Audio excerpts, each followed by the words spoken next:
Fala aí, meu povo, boa noite. Vitória muito difícil do Barcelona, onde normalmente é muito difícil de se jogar no campo do Atlético de Bilbao, em San Mamés, seja qual for a fase do Atlético de Bilbao. Mas eu imaginava que o Barcelona não teria tantas dificuldades como teve. O jogo foi até o minuto 95, muito difícil para o Barcelona, que soube hoje se defender muito bem. Já vou até falar daqui a pouco sobre a melhora do desempenho defensivo do Barcelona, mas teve muita dificuldade de atacar e contou com uma genialidade, um golaço do Lamine Yamal. Está vivendo uma ótima fase o Lamine. Nos últimos 10 jogos, nos últimos 13 jogos, ele tem 10 gols e 4 assistências. Fez um golaço num tipo de jogada que já há algum tempo, assim, alguns jogos, está dando a sensação de que quando ele corta para a esquerda, que ele vai acertar bem. O goleiro vai ter que fazer uma grande defesa, ela vai passar muito perto. Algo que, pelo menos eu não estava tendo essa sensação no início e no meio da temporada. Nesta parte da temporada eu tenho mais a sensação que quando o Lamine corta, ele vai bater muito bem colocado, e assim fez o gol da vitória do Barcelona, um jogo que era muito difícil para ele, muito difícil para todo o time. Acho que o Barcelona e o Atlético de Bilbao em algum momento também sentiram muito cansaço dos jogos no meio de semana. O Barcelona jogou contra o Atlético de Madrid com aquela necessidade de fazer pelo menos 4 gols e saiu exausto de campo. Tem umas fotos assim de logo quando o jogo termina, dos caras do Barcelona todos jogados em campo. E o Atlético de Bilbao teve mais um clássico do País Basco contra a Real Sociedad. De novo perdeu e veio jogar contra o Barcelona. Um bom momento do Atlético de Bilbao no Campeonato Espanhol, de 3 vitórias e um empate nos últimos 4 jogos. Mas eu achava que, pelo encaixe que esses dois times tiveram nos últimos encontros, que o Barcelona teria vida um pouco mais fácil em Bilbao, aproveitaria um pouco melhor os espaços que o Atlético de Bilbao deixa, mas hoje sentiu-se muito a ausência do Pedri. Eu tenho a sensação que cada jogo se sente mais a ausência do Pedri quando ele não está. O time está ficando cada vez mais dependente do Pedri, está ficando cada vez mais sem sentido, sem controle, sem o Pedri. Também é verdade que o campo estava muito ruim, estava muito escorregadio, a bola estava muito viva, gerou muitos escorregões e domínios ruins. Não tinha muito espaço porque o Atlético de Bilbao reduz muitos espaços, então qualquer domínio um pouco mais longo e tal gerava muita dividida, perda de posse de bola, imprecisão. O Barcelona tentou em algum momento também evitar perdas de posse de bola, então não arriscava as jogadas mais difíceis. A ausência do Pedri, a pressão do Atlético de Bilbao e o mau gramado fizeram com que o Barcelona não tivesse controle de jogo e não tivesse qualidade de posse de bola. Teve muita posse de bola, mas não foi uma posse de bola de qualidade.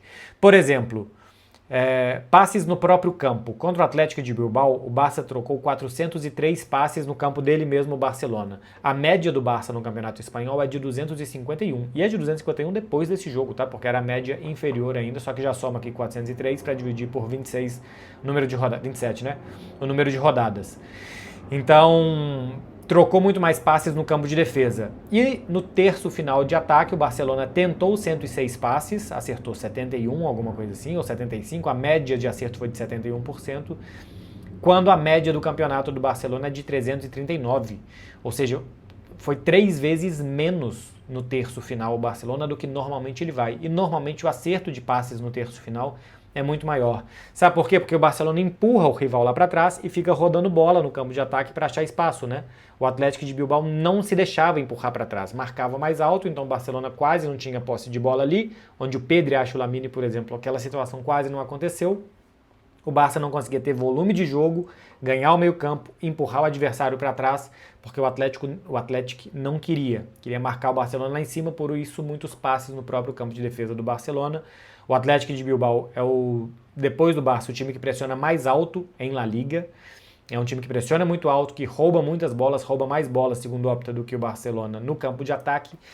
Mas é que eu achava que pela velocidade dos atacantes, Ferran, Rashford e Lamine, que o time ia conseguir sair com passes longos, com boas tabelas, e não conseguiu. Não conseguiu em quase momento nenhum. Acho que o cansaço, o gramado, a pressão do Atlético atrapalharam muito o Barcelona nesse sentido. Eu quero mostrar para vocês, eu vou baixar aqui o tripé, para mostrar o que eu acho que é taticamente curioso que o Barcelona tentou fazer nesse jogo contra um adversário que talvez o Newcastle simule alguma coisa, faça alguma coisa parecida no próximo jogo. Aí o Barça deve ter o Pedri desde o início, não jogou hoje porque estava cansado depois do jogo contra o Atlético de Madrid, voltando de lesão. Vou baixar aqui, vamos ver se vai dar certo. No teste antes deu. E agora deu certo de novo, né? Ó, o Barcelona é o amarelo, isso aqui foi mais perto do dourado que eu consegui achar, e o Atlético de Bilbao tá de preto para ter um contraste aqui em relação aos jogadores do Barcelona. Não se fixem muito aos números, tá? O 7 não é o Ferran, é o Dani Olmo, o Ferran tá jogando de 9, é mais pela posição do que pelos números. E também não se fixem nos números do Atlético de Bilbao, porque eles estão sem números. É o seguinte, era um 4-4-2 do Atlético para defender. Quando a bola chegava no Cancelo, a intenção deles era tapar o passe no volante e esse jogador, que era o ponta pela esquerda, saltava no Cancelo. Então a intenção era que chegasse rápido o Cancelo não, Eric Garcia pela direita, perdão, rapidamente passasse a bola para o Lamine, antes que esse daqui saltasse. Porque depois que ele já estava aqui, ele bloqueava esse passe. Então a gente teve muitos erros de passe por aqui, erro de passe do Cancelo do outro lado, tentando prolongar essa bola aqui, né? É um ângulo meio difícil mesmo de bater na bola, especialmente por isso que eu falei da qualidade do gramado no jogo de hoje. Então o Atlético de Bilbao tentava tapar por aqui, saltar no Cancelo, e quando a bola chegava no Lamine, que ele estava mais ou menos nessa situação aqui, a intenção é que o Dani Olmo se aproximasse dele e eles tentassem fazer algum tipo de tabela para que o Lamine tivesse aqui um pouco de olhar para frente, não olhar para o lado ou para trás, ou que o próprio Dani Olmo, quando recebesse do Lamine, pudesse olhar para frente e para trás. A questão aqui já ia pressionando muito o Atlético de Bilbao aqui. E por que o Barça não chegava no terço final? Porque a linha do Atlético era alta aqui. Então a tentativa era de passes para o Ferran por aqui. A gente teve o Laporte cortando algumas vezes, né? Esse passe aqui para o Ferran e a bola não chegou nele. Em outros, ou o Nai Simon saiu, ou o Ferran não conseguiu chegar a tempo. Então o Atlético bloqueava primeiro essa bola aqui, para que ela não chegasse no Lamine bem. Depois tentava bloquear as jogadas por dentro do Barcelona aqui, para que a bola não chegasse no meio campista. E depois, quando o Barça conseguia fazer tudo muito rápido e que a bola chegasse ou no Lamine ou no Dani Olmo, que esse zagueiro corresse bem para trás, esse daqui protegesse a área e que o Nai Simon saísse aqui para proteger que essa bola não chegasse no Ferran por esse lado. Fez isso muito bem o Atlético de Bilbao e conseguiu tapar o Barcelona. Como essas linhas eram aqui muito juntinhas por dentro do Atlético de Bilbao, atrapalhava muito a circulação de bola do Barça no meio do campo, entre esses jogadores. Do outro lado, tinha alguma coisa um pouco diferente, que era, quando chegava no Cancelo e ele tentava jogar com Rashford, diferentemente do Eric Garcia, pela característica dos jogadores, o Rashford tentava abrir bem para abrir esse corredor aqui, e quando o Cancelo tocava a bola por aqui, ele próprio, Cancelo, tentava aproveitar. Vocês devem ter visto isso algumas vezes, né? Do Cancelo tentando aproveitar essas subidas por aqui. Claro que a defesa ia se fechando, teve uma que ele tenta e que o Nai Simon e o zagueiro do Atlético de Bilbao acabam dividindo a bola com ele e ela acaba ficando para o goleiro do time de Bilbao. Mas a tentativa de Rashford e Cancelo era que o Rashford fizesse aqui essas tabelas com o Cancelo. Quando isso não saía, quando o Cancelo passava e a marcação acompanhava ou eles tiravam os espaços, o Rashford tinha que fazer passe aqui no Marc Casadó, que era quem jogou mais por aqui, o Bernal jogou mais por esse lado. E aqui faltou o Pedri, porque quando a bola chegava nesses jogadores e a marcação do Atlético ia apertando e eles não tinham espaço, eles não conseguiam ou fazer um passe longo por aqui, a defesa estava muito atenta para correr para trás, ou não conseguiam ter algum tipo de domínio para tirar aqui essa marcação e clarear uma jogada para ter um passe por aqui, para que quando eles fechassem por aqui pudesse sobrar o Lamine aqui para receber. Teve uma assim do Marc Bernal, né? Que é exatamente numa jogada dessa assim, ele ganha uma jogada por aqui, no que recebe por aqui o Ferran passa por aqui, Lamine e Dani Olmo estão ocupando esses dois jogadores, e aí o Rashford aproveita aqui uma jogada que depois ele acaba cruzando errado.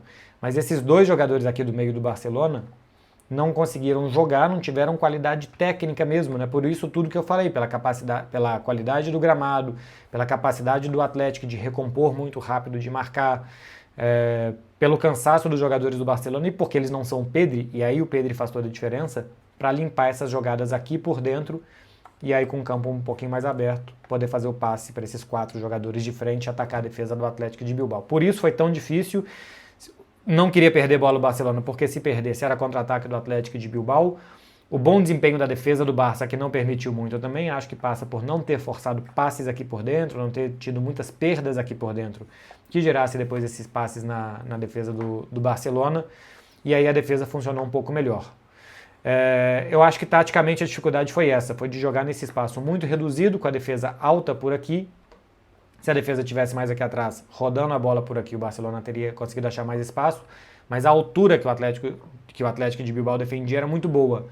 Aqui, para forçar que só os zagueiros jogassem, Aqui você evitava que o meio-campo do Barcelona jogasse, e essa defesa alta aqui era arriscada, mas como você estava sempre pressionando o passe, esse passe nunca saía com muita clareza para que os atacantes chegassem antes do zagueiro. Saía sempre muito apertado, muito difícil esse passe, meio truncado, meio sem ângulo, e aí os defensores conseguiam anular os atacantes do Barcelona. Controlou bem a altura, controlou bem os passes, fez o que pôde o Atlético de Bilbao e acho que fez muito bem. Deixa eu voltar isso para cá. E acho que fez muito bem, isso dificultou muito o jogo do Barcelona, que só foi decidido mesmo numa genialidade do Lamine com o Pedri, que entrou no segundo tempo e acho que entrou muito bem, para o Barcelona poder vencer um jogo muito difícil. O Real Madrid tinha vencido no último lance o Celta, um lance que para mim era falta, inclusive, o gol do Real Madrid eu acho que deveria ter sido invalidado por uma falta prévia, mas enfim, Real Madrid venceu o Celta e o Barcelona tinha que vencer para manter os 4 pontos de vantagem. Já disse que a tabela dos dois é muito difícil, então ainda acho que vai ser difícil para Barcelona e para Real Madrid esse campeonato, que o torneio está muito longe de estar aberto. Alguns pontos positivos desse jogo. Bom desempenho da defesa do Barça, sofreu só um gol nos últimos 4 jogos, a média de gols já baixou para 1.12, chegou a ser de 1.20, 1.25 durante a temporada, está 1.12, está mais baixa que a temporada passada, que foi 1.2, está baixando 0.08, né? Assim, tá baixando alguma coisinha por ali. Tá melhorando de desempenho o Pau Cubarsí, já tinha jogado bem contra o Atlético de Madrid, repete um bom jogo contra o Atlético de Bilbao, jogou bem nessas 2 partidas, jogou muito bem para mim o Eric Garcia, tá? Inclusive quando foi pro meio campo, ganhou muitas divididas no meio campo, ele ganhou 11 de 14 duelos no total, foi quem mais ganhou duelos, 8 desarmes fez o Eric Garcia, era um zagueiro um pouquinho mais fofo, por assim dizer, não era um zagueiro tão contundente e tem se tornado isso já desde a temporada passada. Está num bom nível. O Eric não é muito rápido, mas está pelo menos mais contundente. Outro ponto positivo é que o Lamine segue muito bem, como eu disse aqui. 19 gols, 14 assistências, ele já passa os 18 gols da temporada passada, já tem mais gols do que na última temporada, tem mais 11 rodadas de Campeonato Espanhol, pelo menos mais 2 jogos de Liga dos Campeões, tem mais 13 jogos, supor que o Barcelona cai para o Newcastle, tem só a La Liga. Se ele fizer 6 gols nesses próximos 13 jogos, ele chega aos 25 na temporada, um bom número para um garoto de 18 anos. Por mais que esteja na sua 3ª temporada no time principal, é um garoto de 18 anos e esses números são muito bons para um adolescente que consegue colocar o Barcelona nas costas no momento decisivo. Também gostei muito das ajudas defensivas do Lamine, tá? Compôs muito bem com o Cancelo depois do 1-0, recompôs muito. Quando foi preciso guerrear e ser menos brilhante e transpirar mais, ele também fez isso muito bem e tem ajudado mais defensivamente também. E hoje acho que especialmente ajudou muito a tapar as subidas do Atlético de Bilbao pela esquerda, o Lamine Yamal. Mas ponto positivo, que Pedri voltou como saiu, de novo volta muito bem, de novo joga muito bem, e as rotações de Pedri e Rafinha. Os 2 caras que estão voltando de lesão, não começaram de início, o Pedri jogou 45, o Marc Bernal teve problemas estomacais, por isso saiu no intervalo. Acho que por isso que ele sai antes do Marc Casador, inclusive, e depois o Rafinha jogou 30 minutos. De pontos negativos, Rashford, Ferran e Dani Olmo não estão bem. O Ferran tocou na bola 9 vezes só em 60 minutos que esteve em campo, só 9 toques na bola e perdeu 5 posses de bola. O Ferran teve mais um dia muito ruim, só 2 gols em 2026. Esses 3 jogadores de frente me parecem muito melhores. O Ferran está mal nesse momento, mas Rashford e Dani Olmo me parece melhor quando eles entram nos jogos do que começando de início. O Rashford também já acho que não tinha ido bem contra o Atlético de Madrid. Mas no geral, o jogo se apresentou muito difícil, o adversário jogou bem, o adversário fez tudo o que podia, o Barcelona sentiu a falta do Pedri, mas teve a genialidade do Lamine e um bom desempenho defensivo para vencer por 1-0. João Garcia já chega a 11 jogos sem sofrer gols, com menos jogos que Courtois, com menos jogos que o Oblak também, ficou de fora 6 rodadas do campeonato. E de novo, quando precisou, quando foi chamado, defendeu um cara a cara, defendeu 2 cruzamentos que ele teve que fazer boa defesa. De novo, muito bem, o ótimo goleiro do Barcelona. É isso, gente. Tem Newcastle na terça-feira, Newcastle que perdeu hoje do Manchester City por 3-1, poupando alguns jogadores. Vic Joeliton, que Gordon entraram no segundo tempo, não vai ter o Schär, não vai ter o Bruno Guimarães, eu acho que o Burnley também entrou no segundo tempo. Enfim, poupou alguns jogadores, perdeu na Copa da Inglaterra para o Manchester City. Tinha vencido o Manchester United no meio de semana. É um time de altos e baixos, mas que deve fazer como o Atlético de Bilbao. Pressionar, querer roubar, correr, não dá muito não marcar muito atrás, não esperar o Barcelona muito atrás, ter uma altura boa de marcação para pressionar o Barça e para correr para trás se for necessário. Acho que o Barcelona vai precisar jogar mais na terça-feira do que jogou hoje para vencer, para sair com um bom resultado da Inglaterra, até porque eu imagino que o Newcastle pense que o seu jogo é o jogo de ida, né? É o jogo para ele vencer, para ele tomar iniciativa, para ele levar depois uma vantagem para Barcelona. É isso, minha gente. Se você chegou até aqui, 15 minutos. O jogo teve 90, 15 minutos só de vídeo para vocês. Deixa aí um like, se inscreve no canal para não perder o que vem por aí. Tchau, tchau, gente. Até mais.